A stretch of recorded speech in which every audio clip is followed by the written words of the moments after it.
Mayo Experience. That Mayo Experience. That Mayo Experience. That Mayo Experience. Experience.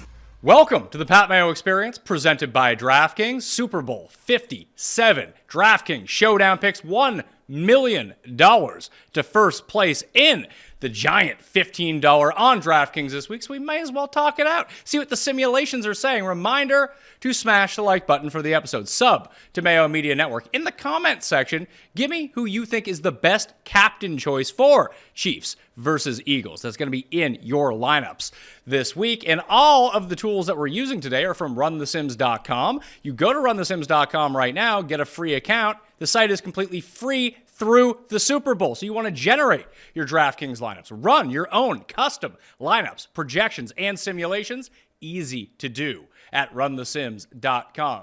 Joining me to discuss this, someone who's been very good at Showdown throughout the years and the co-creator of runthesims.com. Justin Freeman, what's going on, man? What's up, Pat, man? Living the dream. This is the biggest slate of the year for Run the Sims. Super Bowl Sunday. I'm pretty pumped about these two teams. I don't know how you feel about it, but I'm looking forward to it. There's some really interesting angles, a lot of sort of fragile assumptions in terms of how we're going to make these showdown lineups, massive prize pools. So whether you're into like the sort of lottery style $15 contest or maybe a little smaller, there's a lot of different angles to talk through. Pretty pumped about it. So what do you think, just straight up, is, I mean, if you're going to play 150 lineups, you can cover a lot of those angles. If you're playing fewer lineups than that, what do you think is the type of lineup that you should be making? Probably not the most obvious lineup?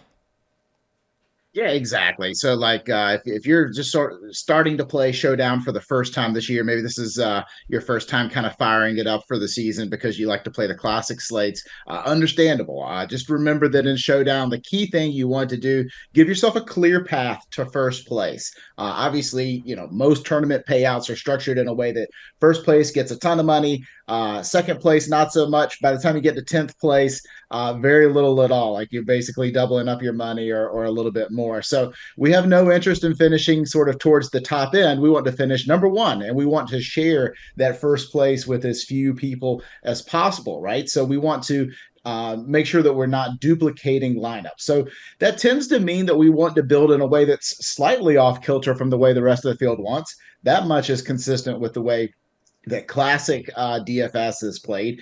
We don't want to take the most conventional path to first. We want to take a script that, while maybe is not the single most likely way to get to first, when it does happen, we're competing with fewer and fewer other folks. So there's a lot of ways to sort of think through what that could look like. There are some areas where I think our opponents are going to be afraid to go.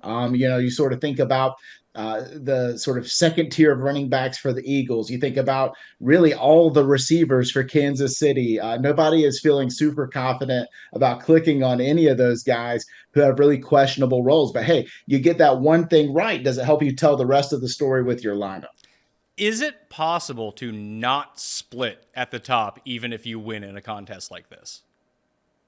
It is possible. It's getting harder and harder all the time, but it certainly is possible. When you think about just sort of strategies for not splitting first place, your general baseline strategy, the simplest thing you can do is leave some salary on the table. Obviously, anybody who's got their phone in their hand and is making their Super Bowl lineup at their party, they're going to go in and they're going to spend as much of the cap as possible. If they have just enough room to squeeze in Devonta Smith instead of, Juju Smith-Schuster, they're going to go Devonta Smith. They've got the salary to do it. Why not? Why wouldn't you do it? So, of course, they're going to. So you'll see almost all lineups are going to spend right close to the $50,000 cap. So leave $1,000, leave $1,500. I don't think you have to go so crazy as to leave $5,000 and make a really terrible roster. But yeah, don't feel too bad about leaving a little bit of cash on the table. That's a good way to just kind of get off the beaten path naturally. And then also don't be afraid to pick up on somebody who's maybe a little lower on.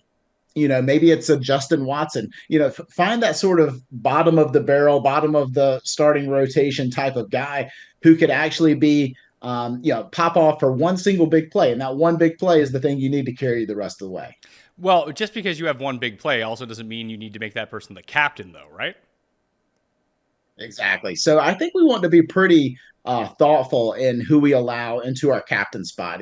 For the captain, we want to make sure that we are really only allowing folks in there who have a true ceiling. Like, think about the captain as being your ceiling play. A lot of folks will try to get caught trying to squeeze somebody a little lower in the price tier up into the captain so that they can save money for the rest of their lineup. Maybe, the thought is kind of like, hey, I'll make Noah Gray the captain at $1,200, and that'll allow me to fit Mahomes and Hurts and Kelsey and da da da da da. So the problem is, like, those guys towards the bottom of the salary list don't possess the ceiling that you need. You need those raw points coming from a Jalen Hurts or a Patrick Mahomes or a Travis Kelsey or an AJ Brown. Like, think about the small list of guys who can actually bubble up to the top and actually provide the highest score on the slate, because almost every time you want to have that captain who is going to be the leading point scorer on the entire slate. In this case, I do think it is somewhat limited to both the quarterbacks. The two receivers on the Philadelphia side both could pop off and have a big game, but they're big underdogs to their own quarterback. And then Kelsey's an obvious smash spot over on the Kansas City side, where you start to get a little bit further down the depth chart.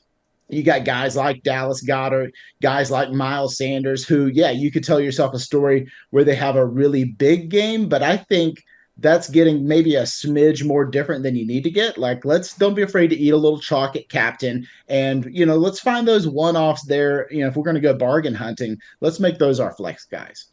Well, let's do it. Let's jump over to runthesims.com and try to see if we can find the lineups that we want. Once again, completely free to everyone at runthesims.com. I'm in the DIY simulator right now. Go to DraftKings, we'll go to Super Bowl. Everything is punched in to the 50.5 spread. It's 51 at some places right now. So that's what the projections are set to. So we'll just run the Sims, simulate this slate 10,000 times, and see what it gives us for optimal lineups at the moment. And you can even get the distribution on who the best captains are going to be. I mean, Jalen Hurts and Mahomes. Normally, do you think that the quarterback is the best type of captain in a game like this where the total is so high? Not usually. What's interesting, though, about Jalen Hurts specifically is that he is a running quarterback. And here's why that makes a difference if you're playing Showdown. Patrick Mahomes undoubtedly has a monster size ceiling. Like, he can easily put up 30 points. But in the games where he does tend to go nuclear, it's because he's tossing the ball over the yard. He's going to throw for over 300. He's going to throw for 3 touchdowns. He's having a massive game.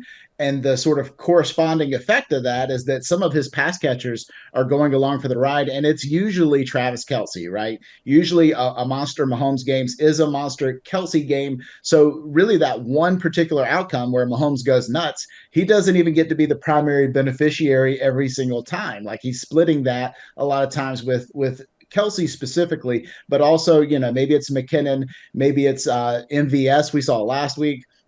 One of those pass catchers can oftentimes exceed him and score. Where Hurts is different is the fact that he can create his own production on the ground and not also be boosting up his teammates necessarily when he goes nuts. And so a 30-point Jalen Hurts game, which is obviously well within the range of outcomes for Jalen Hurts, doesn't necessarily mean big results for Dallas Goedert or Devontae Smith or AJ Brown. Like, none of those guys are guaranteed to come along for the ride. So there is a little bit more reason to play Hurts in the captain this week. I think you'll see his ownership numbers sort of reflexive of that.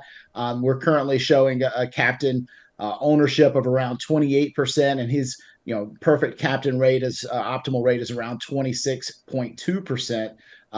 There on what I'm seeing. So that's showing just a smidge of under leverage. I don't mind that. I mentioned in the captain spot, not afraid to eat a little bit of chalk, get weird a little bit elsewhere. But the quarterback position should be a place where you feel pretty comfortable in the captain spot. And do you think that fewer people might end up doing it solely because it's so expensive to put Jalen Hurts in your captain spot or Mahomes in your captain spot, thus leading to one of the Eagles receivers or Kelsey as the primary captain that people go with?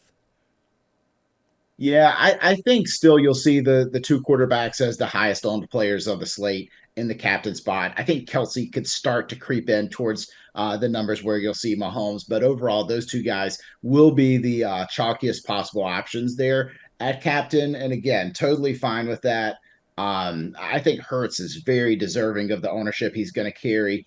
I'd be interested to know, like, your football take here, Pat, on whether Jalen Hurts is actually okay physically, because we have him sort of programmed in at pretty traditional expectations for what we've seen from him all year long. However, there's obviously some ways that we can, make the Sims hate Jalen Hurts a little bit more than we currently do. But I would love to know your thoughts on Hurts. Well, my best bet has been the under for this game. So the way that you have it programmed in right now, along with the total and what the spread is, 26 to 24.5 is the score of the game. Now I'm going to adjust that to, I think it's going to be 23-17. Something like that. So just adjusting those two things. I'm not going to adjust the pace of play or anything like that. And you can make it as in-depth as you want and change the rushing rate or rushing TD ratio. I'm actually going to bump up the rushing TD ratio to 50% for the Eagles just based on what they've been doing so far in the playoffs in these short yardage situations. And just making those few adjustments. I want to rerun the Sims and see if it tells me a little bit of a different story in terms of an under game. I'm guessing that we'll see the running backs kind of creep up a little bit more. It just makes Jalen Hurts an even better captain, and it really bumps down Mahomes in this spot. And you see Devonta Smith, weirdly enough, as a captain, get a bump up by 2 to 4 percentage points from what we ran the first time. So does that make a lot of logical sense to you? Yeah, I think so, because if the assumption is that the yardages aren't changing a ton here in this particular script, the thing that's really changing is the touchdowns. Well, that's the thing that the quarterbacks really need to get there and be a winning captain. So if there's not as many touchdowns to go around, those receivers are going to really benefit because they're going to have very similar statistics in terms of their yards and their receptions. And so Devonta Smith might be just as likely to hit that 100-yard bonus, get you 6 or 7 catches, and boom, there he is. And it sort of lowers the ceiling that's needed to qualify for the captain spot, and that's the thing, like every game is its own bubble. And sort of what qualifies for a captain winning score is going to differ based on how this game goes. So if it's a low scoring, that benefits those pass catchers quite a bit. That full PPR that we're getting on DraftKings is super important. It helps those guys quite a bit, and the touchdowns don't become quite as necessary to chomp into the winning lineup. Yeah, and you can even customize this a little bit more as well if you wanted to, if you can get a shakedown of what's going to go on, especially in the Eagles' backfield, just the way that we've seen the split. Like right now, for the Eagles' backfield, just as a standard, the market share of rushes is going to be 41% for Miles Sanders. Now, that's including 33% from Jalen Hurts at the same time. 17 for Kenneth Gainwell, 9 for Boston Scott. But there are different circumstances where you see Hurts retain his 33% of the share, but maybe Miles Sanders is at 29% and Boston Scott's at 15% and Gainwell is at 21%. If you start adjusting those numbers a little bit, you can kind of tell yourself that story like you mentioned, the parts of this game where we're very uncomfortable with. If you overweight sort of an unlikelier situation, you can get your path to one of those unique lineups a lot easier, I think.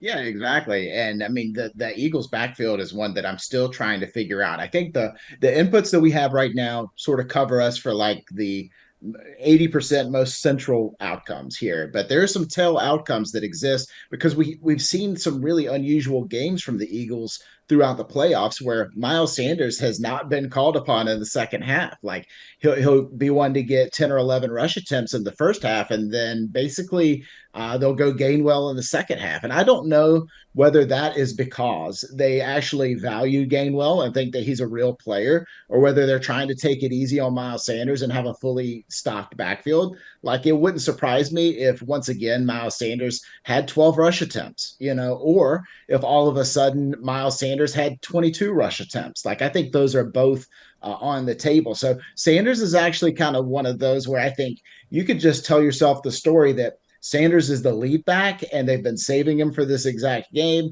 Let's ratchet up his stuff. Let's take all the rushing work away from Gainwell and Scott, give it to Miles Sanders. And then all of a sudden, now we have like this dominant type of outing projected for Miles Sanders. And maybe he looks like a really compelling captain. Maybe he looks like a priority flex player. So that's the way I would kind of leverage the Sims to go in and say, Yeah, I think this one assumption is particularly fragile. And let's assume that it breaks this one particular way and then see if we can get some lineups that sort of match up with that. So I've increased and I'll just do this. I won't adjust the touchdown market share as of yet, but looking at it, I've taken Jalen Hurts down slightly from 33 to 25% of the market share of rushing attempts, boosted Miles Sanders to 60%, lowered Gainwell, lowered Boston Scott, just to give an example of what Miles Sanders, I'm assuming now when we generate the new results that all of a sudden that Miles Sanders is going to be a whole lot higher on that list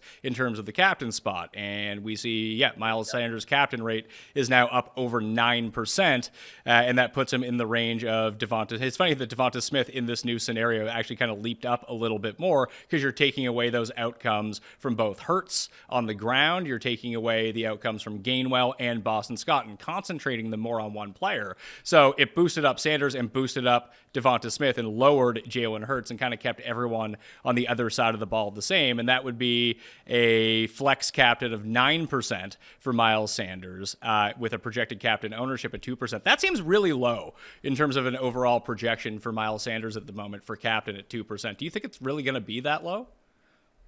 Yeah, I would see that starting to rise more as we get towards the weekend. I think that'll settle in maybe in the 6 to 7% range, but even still, like I think that's going to be tremendous value. Like we talked about having a short list of potential players that we want to consider in the captain spot. I think Miles Sanders belongs in there. I think there's a very specific script that he benefits from. And it's also probably one where the Eagles do well sort of across the board and the Chiefs are playing catch up. So I think playing Miles Sanders along with Eagles D is actually a really smart way to build.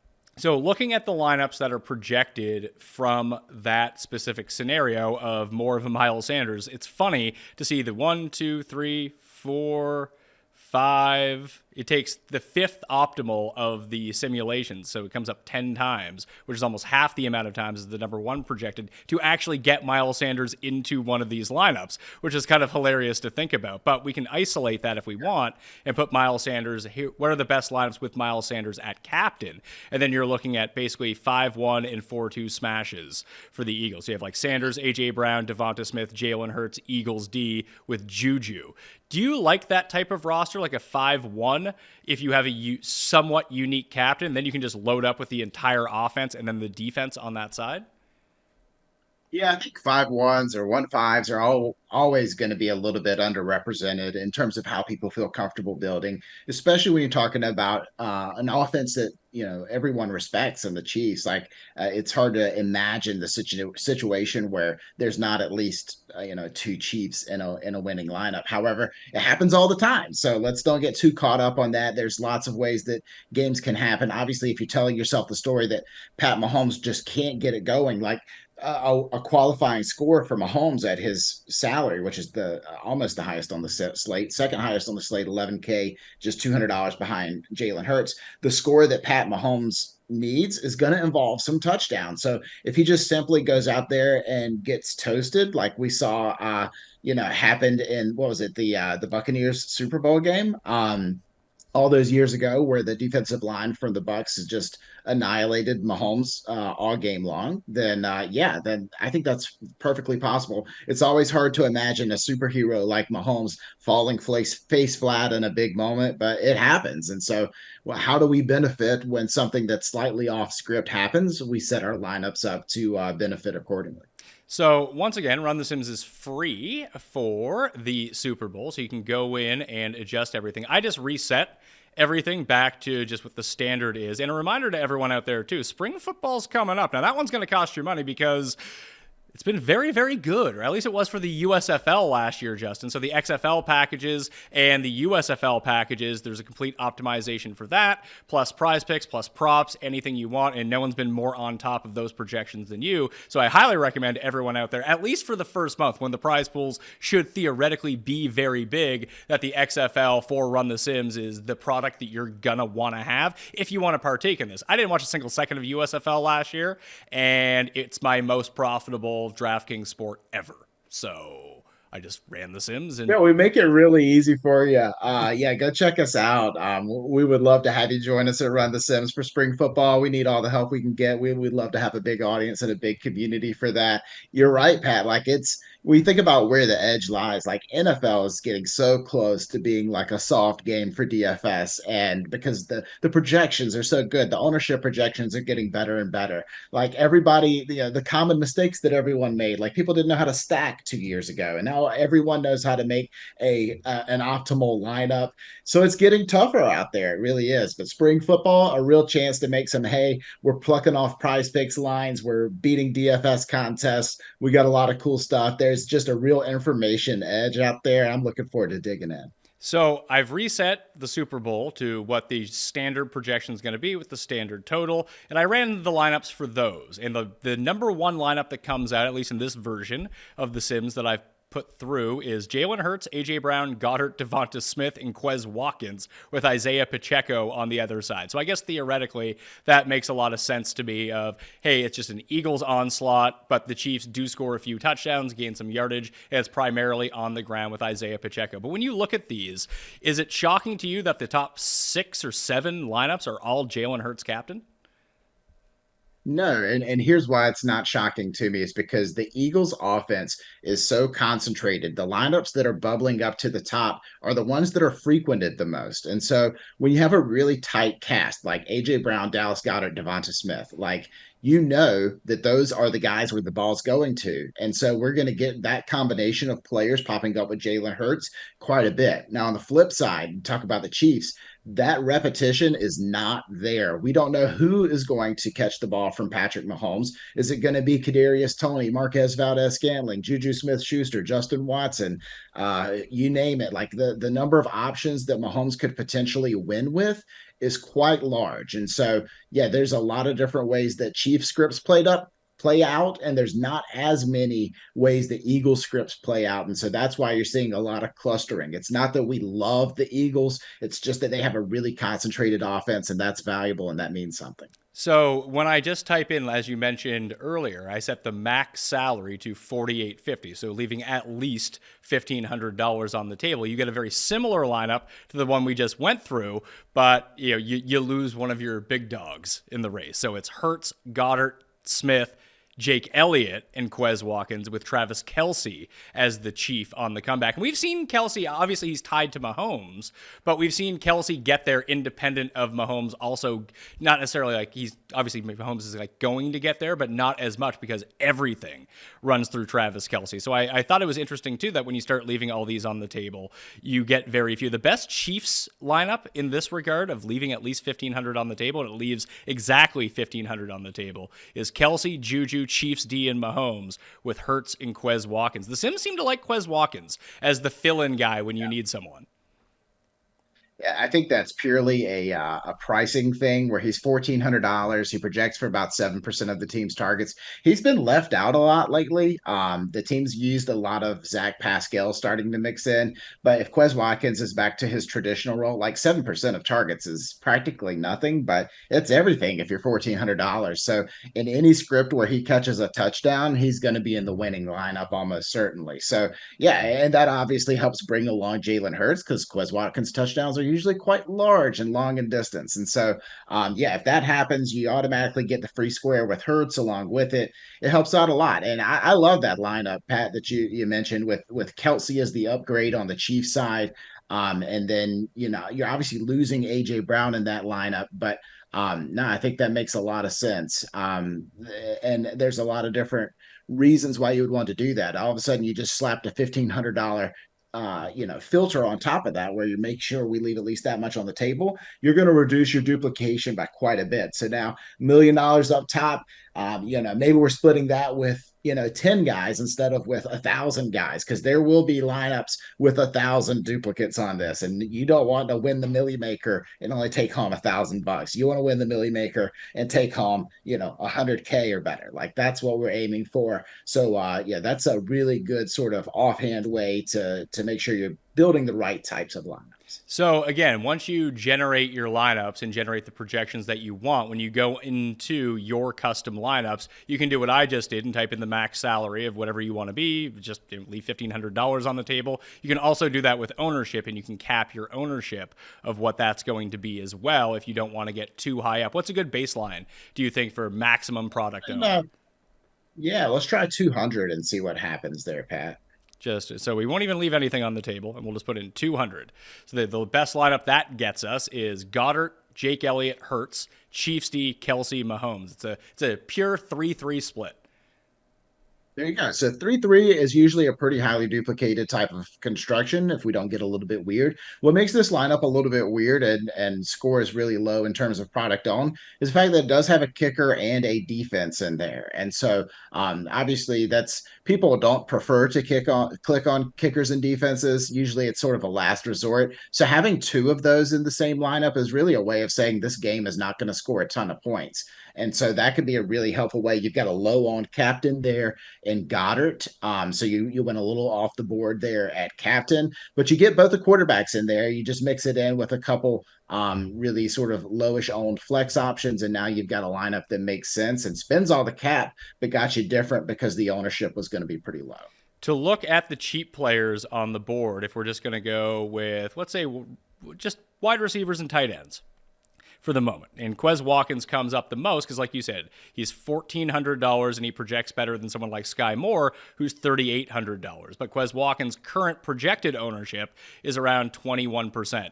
Do you think it's just a smarter play to go $200 cheaper and just use Noah Gray as the option if your lineup can correlate that way? Yeah, I think that the correlation is the big thing you want to answer. And really, like once you get into this price point, if you have gut feels, like just go for it, man. Like if you think it's Quez Watkins over Zach Pascal, or if you think it's Zach Pascal over Quez Watkins, just pick the guy and go for it and make that sort of your stand. I think the Noah Gray play is interesting. I've been kind of martingale myself on Noah Gray throughout the playoffs, but especially with the Travis Kelce back spasm news started happening. But yeah, maybe that's the script you want to play is that Kelsey's back starts acting up and now Noah Gray's functioning as the lead tight end for the Chiefs and he only cost you $1,200 and he's going to be an absolute smash. But yeah, I like Watkins. I think it sort of helps you round out your Eagles roster. So if I'm playing a captain Hurts, I think a cheap Watkins is a really helpful way and not altogether too owned way of attacking that Eagles passing game. So the other one that I wanted to talk about was Clyde Edwards-Helaire at $1,000. Is there any way you think he mixes into any of your lineups? Like, are you going to take that shot? I think I'm going to force him in. I think I'm going to have to change a few inputs in order to get him into really any lineups, but I'm happy to do it. I think once again, that's a pretty fragile set of assumptions there for the Chiefs.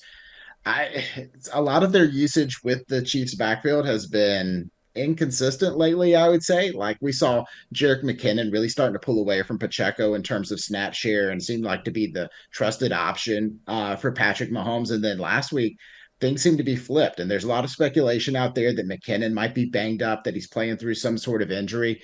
But yeah, to me, like he's definitely got the more well-rounded skill set between he and Pacheco. And if the game gets sideways, and I think yeah, I'm sort of projecting this to be like a come from behind type of Patrick Mahomes game. Like I see the Eagles getting up a little bit early and then Mahomes having to play catch up in the second half. And that's where I think McKinnon's got to be the guy on the field. I think when the rubber hits the road, you find out sort of what the coaching staff really thinks. It's tough for me to imagine Clyde comes in and has a real role right away, first week coming off of IR and had basically gotten benched prior to that fact anyway. But it's completely possible. And if that happens, I think your road to first place gets a lot easier if all of a sudden you have Clyde Edwards-Helaire in your line. Last thing, I want to jump over to the props and the props tab right now, and this is all set up for everyone inside of Run the Sims. You just go to the NFL tab, boom. I mean, you can even put in your juice to see if your outcomes are good at DraftKings Sportsbook, but I want to go to Prize Picks for a second because Prize Picks has a giveaway that if Mahomes throws for over 0.5 yards in the game, you win that square. You only need 2 squares to win and win 3 times your money. So if you use code DOP at prizepicks.com, you get a match deposit of up to $100. You can find that link down in the description right now. So you deposit 100, you get 100. I think you can only put 25 on it if you do use the Patrick Mahomes free square. But I like Boston Scott over 7.5 rushing yards as the one to pair with it. But we do have, based on the simulations, the best of all of it. And it's always going to be a lot of unders. Unders are never fun to go in on, but generally the more profitable side of everything. And the number one that the system gives us is Pacheco under 16.5 receiving yards. And I talked about this a little bit with Cam and Rob on the Best Bet show, because we all kind of like over with Jarek, because we see this game the same way that you do, is that we've seen sort of especially against the Bengals, an over-representation of Pacheco in the passing game. It does feel like when the rubber meets the road, it's going to be Jarek out there and not Pacheco. Yeah, that's the way I feel. I think that Jarek is the more all-around back, and I think that they need him in pass protection. I think they need him running routes. And then we've seen him even be used like around the goal line, even when Pacheco is like obviously like a more talented pure rusher. But yeah, Pacheco under 16.5 receiving yards. Pacheco would basically have to duplicate sort of last game's script, I think, in order to hit the over there. So it's one of our more confident unders is going under on Pacheco. And then sort of the next one right under that is Justin Watson. And Watson can obviously burn you. He's like the Chiefs' Quez Watkins, right? Where he can burn you with a single play. Like if he gets a catch, there's a really good chance you get burned on that, but there's also a really good opportunity that he simply does not get a catch, because his targets per routes run rate is just absolutely abhorrent. So like he gets, I want to say he gets targeted on 10% of his routes, which is one of the lowest numbers. And then you factor on top of that, he is he's a part-time player in this offense coming off a week that he missed due to illness. So yeah, like to me, he carries more showdown upside, a guy who can really spike your lineup at a low salary. But in terms of just over-unders, like typically going to be drawn to a Justin Watson under. Yeah, so I just punched in 17.5 underneath the player prop tool on Run the Sims, and you can kind of see the distribution of everything. Like most of it is going to be under 17.5, winning at around 70% of the time on 17.5 as the over-under. But you do see this distribution at the high end where it just kind of gets higher and higher and higher. It just doesn't happen all that often. Exactly. You see the big spike on that hump is at 0. Like that's his most common outcome, is having 0 receiving yards. That's actually kind of hilarious to see that. Yeah, but that actually does make a ton of sense. You run very few routes, you don't get targeted all that often, and you just end up with a big goose egg. The problem is people love to find these like rando dudes in the Super Bowl to try to get, it's going to be a bomb to this guy and he's going to catch it and I'm going to cash it all on one. I mean, I'm kind of doing the same thing with Boston Scott, but at least he has like a 10-week track record of hitting the over in this spot. And with the Chiefs' weak-ish run D, especially against what we'd say like Philadelphia is, that it might just take 3 carries for Boston Scott to get there. And I do think that he is going to get 3 carries in this game. That's right. And I would be drawn towards trying to spot out some alternate lines. If you can find alternate lines at DK Sportsbook to hop on for Justin Watson. So if you could get like maybe over 45 receiving yards, that's obviously going to be about double to triple what his current projection is over on Prize Picks. But like if he hits, that's where he's probably going to land. Like if he gets that big grab that takes him over, it probably takes him over like 2 or 3 times that number. So I don't know exactly what's out there yet for Justin Watson, but yeah, that's exactly the type of ways I'd be looking to leverage this, is say, just feel a little more comfortable with some extreme overs rather than barely overs. All right, that will do it on the Pat Mayo Experience. Once again, $1 million to first place on DraftKings for the Super Bowl Showdown contest. Justin, we're going to have second half, fourth quarter type showdown simulators as well, right? Yeah, exactly. There's a big 50K up top for second half showdown, 20K up top for fourth quarter showdown. So we've got the simulator set up for all that. Go in there, change your inputs. Yeah, Isaiah Pacheco rolls his ankle in the first half, you can go in there, edit your market shares, and get the best lineups remaining from there. So there's a lot of cool ways you can use our tools for in-game showdown, which is pretty big. Yeah, second half showdown and fourth quarter showdown up there already on Run the Sims. You can make those adjustments very easy. And again, runthesims.com, completely free through the Super Bowl. So highly recommend that you go check that out right now. Okay, and then the XFL is coming up. You win some money playing Showdown with Run the Sims, join us again for XFL, because that's going to be a lot of fun. Hopefully, it's as successful as USFL was a year ago. Smash a like where you're out there. Give me your favorite captain down in the description, and sub to Mayo Media Network. I'm Pat Mayo. I'll see you next time. Pat Mayo Experience! Experience!